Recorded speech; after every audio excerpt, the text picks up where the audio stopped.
আচ্ছা, তাহলে আমরা গণিতে শুরু করি পরিবেশের মাপঝোপের। দেখো, একটি করে উদাহরণ দিয়েছি, ভালো করে দেখো। প্রথম প্রশ্নটা হলো, এটি একটি আয়ত, একটি রেক্ট্যাঙ্গেল। এর দৈর্ঘ্য দেওয়া আছে 3 মিটার এবং প্রস্থটা হলো 5 মিটার। তাহলে এই আয়তের ক্ষেত্রফল কত? আমরা আগে যে সূত্রগুলো পড়েছি সেই ফর্মুলা থেকে আমরা বার করে নিতে পারবো। দেখো কিরম করে করতে হবে। স্টেপ জাম্প করবে না, সমস্ত স্টেপ লিখে করবে, তাহলে আর প্রবলেমটা ভুল হবে না।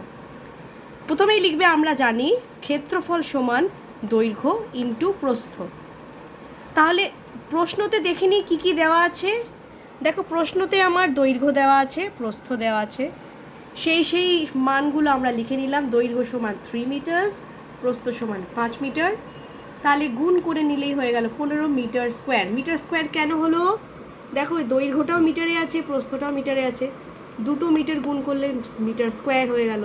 তাহলে অ্যান্সার হলো ক্ষেত্রফল সমান 15 বা 15 স্কোয়ার মিটার বা মিটার স্কোয়ার।